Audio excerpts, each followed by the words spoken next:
Hello and welcome to Dialogue Options. I'm joined for the second week in a row by Alex, who is GamesRadar's features writer, and Ben, who is GamesRadar's news editor. Hello. And I'm Ellen, the video producer, and today we're going to be talking about what makes a good opening to a video game. So, Ben, seeing as Alex did it last week, would you like to kick us off with your suggestion?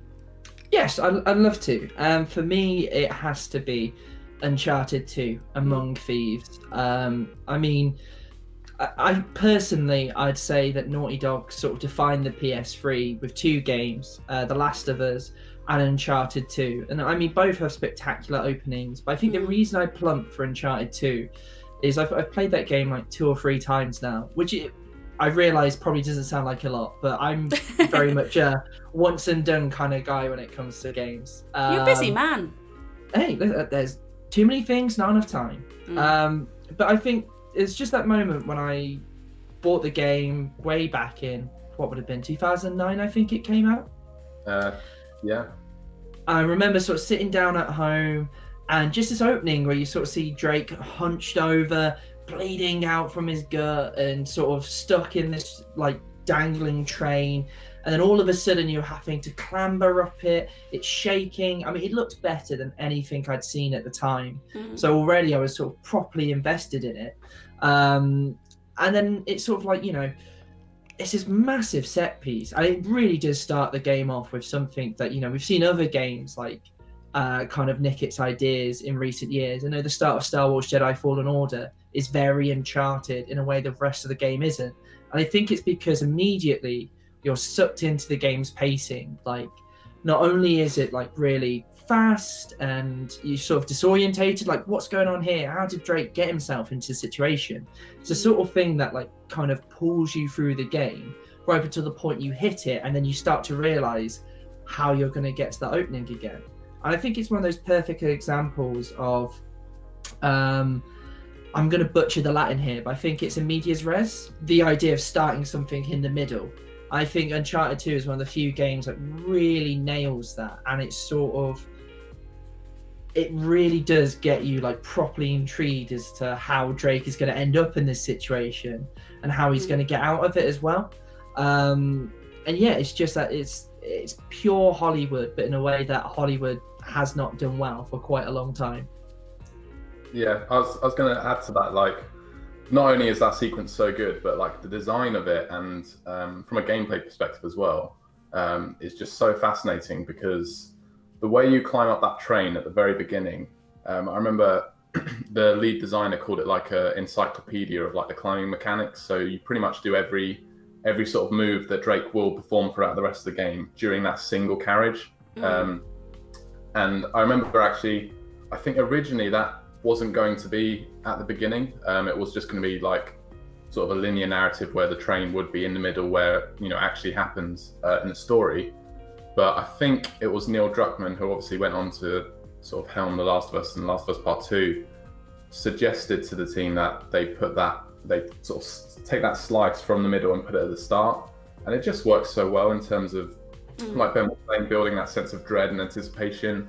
You know, when you first see the train in the game for yourself with Relania and you're in the car and you're like, oh, this is going to go, you know, he's obviously excited to get on board that train. It really it creates that player tension between, you know, yourself and the character, which Naughty Dog is always so good at. And yeah, it just works in so many sort of ways, both subtextual and from a gameplay perspective. So yeah. Yeah, I was going to agree with Alex, especially as you said, like obviously one of the hardest things to do in a game is to make a tutorial exciting, especially for, you know, players like ourselves. We've played for, you know, probably coming up on decades, right? We've all played games since we were kids. And you've always got to remember that any game could be a person's first. So that's why I'll always, like, you know, I never understand getting annoyed at a tutorial, because for somebody playing a game for the first time, that's going to be the most important thing in the world, because it will help them understand what to do. But with Uncharted 2, you never have this sense of, oh, I'm learning how to play the game again sort of feeling. You're just like, oh, okay, I've just got to climb up this train. Okay, now I'm using the gun.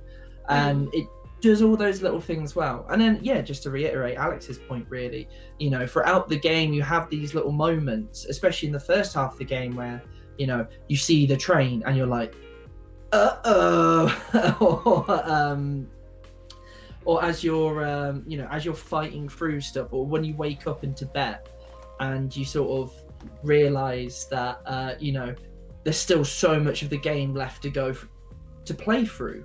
Like there's still so much to do. In many ways, like Uncharted 2 can be defined by that train, because of the fact, like in Uncharted: The Lost Legacy, they pay homage to it, where you go through like fighting through a train again, which is definitely a hat tip to Uncharted 2.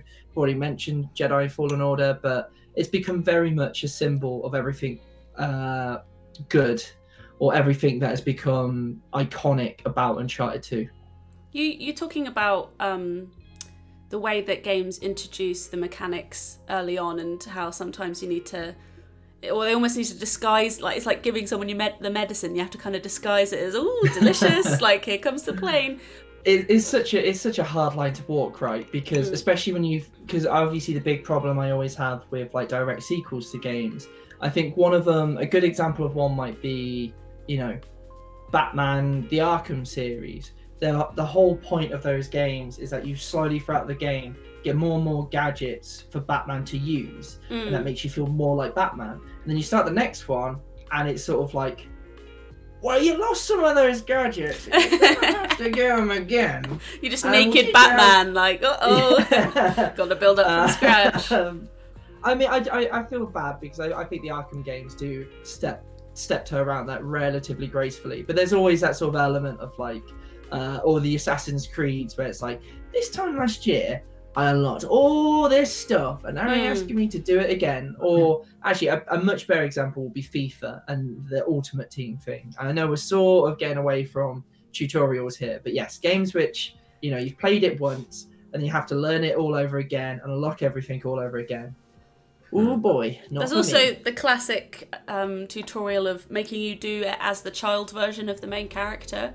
So I was thinking then about how Horizon Zero Dawn does it, and a recent one, I was playing Ghost of Tsushima, and I've told this to both of you before, but the game only downloaded so much, so I started playing it and I got about 20 minutes in, and then it was like, finish downloading the game, you. And I was like, oh, I thought I had. So I had to step away from it. But by that point, I'd played as... is it Jin? Is that his name? Yeah.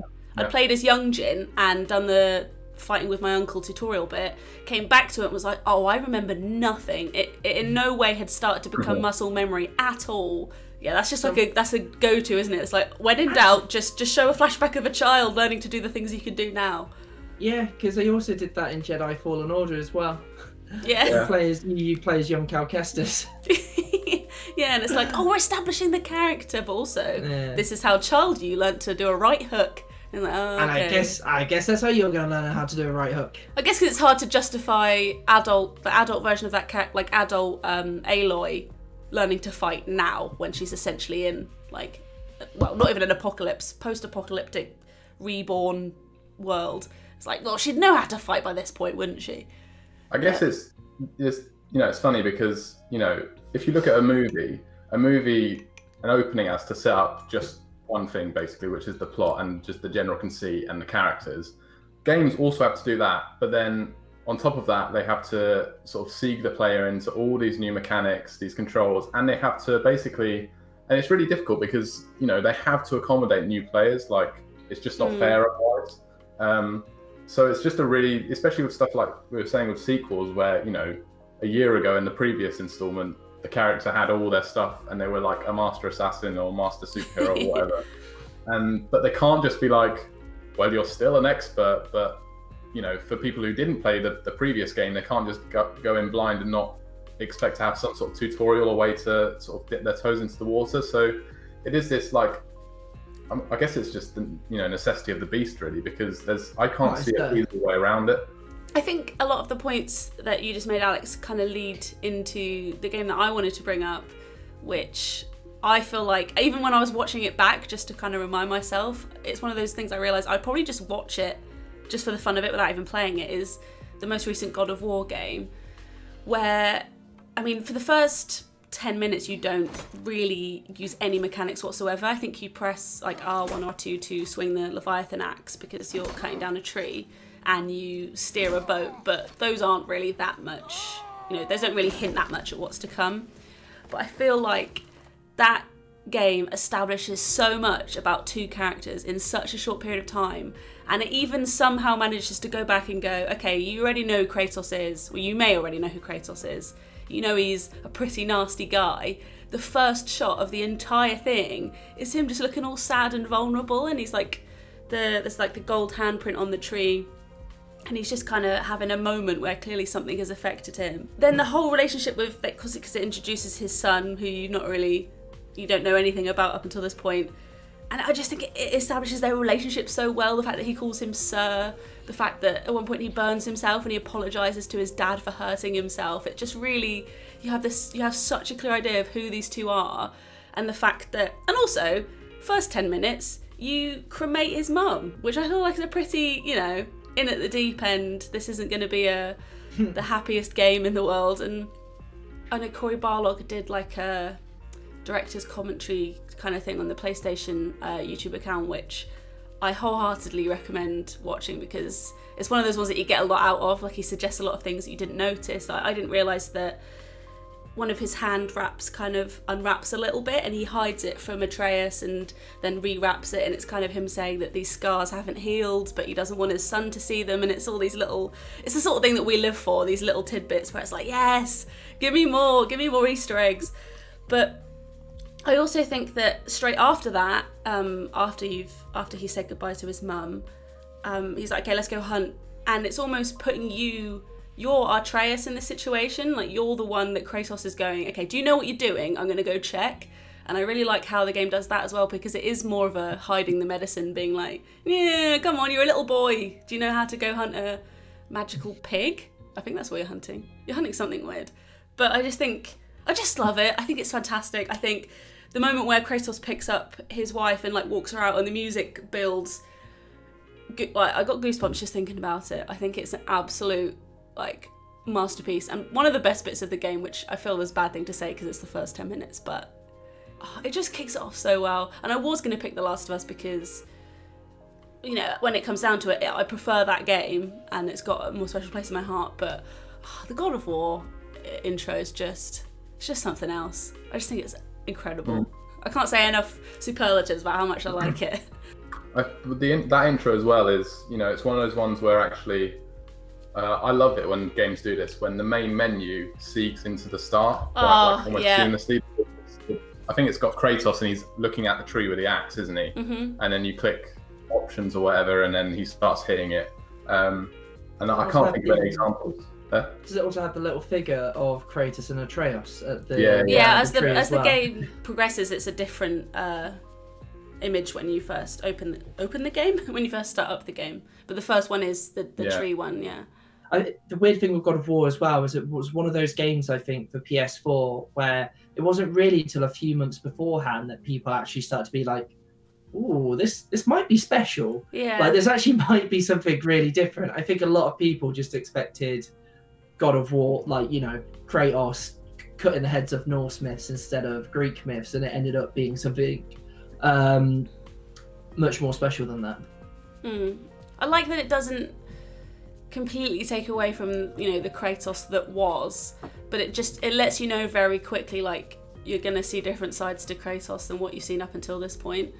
Like, his wife has just died and he's a little bit sad about it, rightly so, but and also in the like director's commentary bit, when Cory's talking about the intro, apparently there was a bug in the moments where Atreus is like lighting candles and saying this like Norse poem to his mother's like wrapped body. Apparently there was a bug where she like kept jittering, so it looked like she was still alive, and I was like, imagine the intro where it's actually Atreus and Kratos burning his alive mother. That would have been a very different game, and that would have definitely established him as the Kratos from the early games, not the Kratos. Yeah, so that was 2005 Kratos back in the action. Yeah, he's like, light the candles, boy. He's like, oh god. I think I'd have put the controller down and stepped away. For me, the best game openings are the ones which don't waste any time in like handing players just full reign of the controller. And they give what they deliver on the box in terms of just letting it all loose. Some games are just criminally bad in terms of this, because especially open world games, I think of stuff like Assassin's Creed 3, where you spend about 5 hours as Connor's dad doing nothing. You're just walking around. There's a bit of combat. I don't think I even completed the game just because I was so angry with that opening.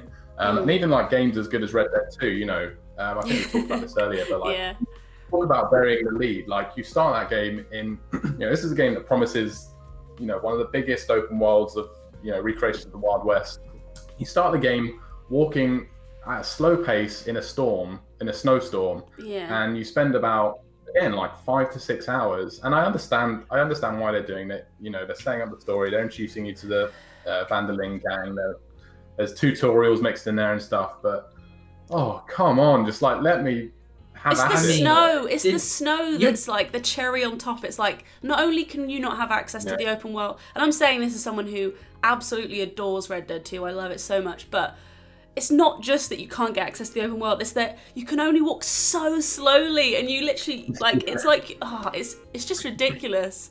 It's ridiculous. I mean, I can't think of a more perfect opening for Red Dead 2. Like, that is a slow game. I love it. It is a slow game. But the game opening of recent memory that I really like is Spider-Man by Insomniac, and that is the opposite of Assassin's Creed 3 in that is just, from moment one, you're straight in the action. Like, the thing that people want to do in a Spider-Man game is swing around New York, and there is a tiny, like, maybe 2-minute cutscene to kick off the game, and then that transitions seamlessly into you swinging towards, I think it's the Kingpin boss battle.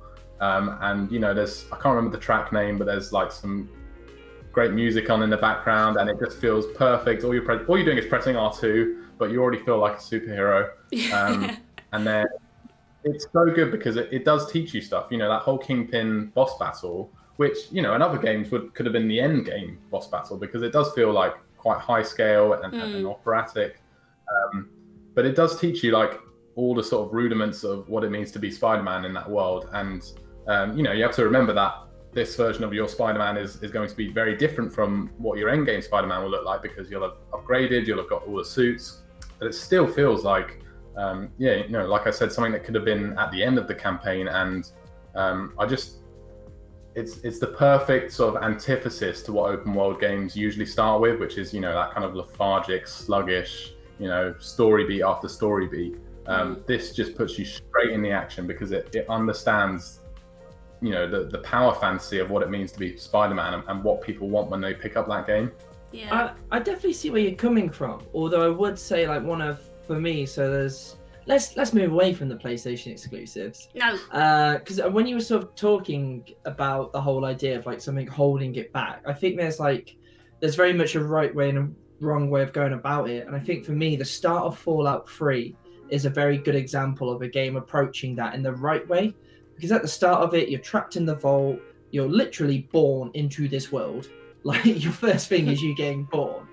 And then you have, I'd say, about an hour or two, have a little chat with Liam Neeson, who's your dad. You sort of go through these stages. I mean, Liam Neeson is your dad in that game. Oh, yeah, I'm not disputing that. Yeah, that's what I liked how you phrased it. I am Liam Neeson, your dad. Yeah, that's how... Wait, did you not get that version of the game where it goes, "Hi, I'm Mr. Neeson, your father." He only refers to himself as Mr. Neeson. Mr. Neeson. Yeah, that's Liam. And you can call me Liam for short. Thanks, Dad. But anyway, you sort of go through this like little training area. But then obviously, as you fight your way out, but when you come out to the vault and you see the wasteland stretch out ahead of you, I know it's become very much a thing of Bethesda games, and the reason I like Fallout 3 so much is that was my first experience of a Bethesda RPG in that sense. But there is something, you know, it all sort of snaps into focus, and you've been confined, you've had these little story beats, and all of a sudden it's like, well, go on then. Like, here you go, here's the open world. I think, like, obviously this is very much an open world thing, but when games get it right, you do have that moment of exhilaration of like, oh wow, like I can just go anywhere, like the whole horizon's ahead of me. There is that tension in especially in RPGs where the developer wants to give the player that freedom, but at the same time, they can't just let them loose in an open world without teaching them any of the rudiments of how the game plays. So Fallout's a great example of that, and I totally agree with you that that's a great opening, because it fits with the themes of the game. You know, your character is literally isolated, so why shouldn't the player feel isolated as well at the start? But if you look at something like Skyrim, apart from the opening, you know, where that classic like, hey, are you awake? And you know, like, you know, you have that sequence which lasts about 20 minutes, and then you're free to explore. Now, obviously, and I think it's quite clever design from Bethesda on their part, you know, there are prompts to put you in places where you will learn stuff. So the guy you set free, whoever he might be, will go, oh, you should probably go to this village. You know, you don't have to, but you should probably go to this village down the road. You know, there's a few quests that might do some things. There's a mini dungeon. Is that word for word? He keeps going, I mean, you don't have to. It's just, you know, you're a busy person, I can see, but... But like, you literally don't have to do that. You could just go completely other direction and start a random dungeon somewhere, or head to, you know, a city. But there is a very subtly sort of guided path that takes you to Whiterun, and, you know, has you battle your first dragon, which I think is really like cleverly sort of integrated into the open world. And I'd love to see more of that in RPGs. And I think Bethesda in particular is really good at that. I feel like for me, every great opening is, every great video game opening does have that tension between how can we set up our story while also teaching people how to actually play the game. Well, thanks for chatting to me today, guys. Even though we've mostly picked PlayStation exclusives, it has still been an interesting chat nonetheless. If you have any suggestions, particularly if they aren't on PlayStation exclusively, if they're on other consoles too, then please put them in the comments below, and come back next week for another dialogue options. Now you can say bye, Ben. Alright, bye! Smooth.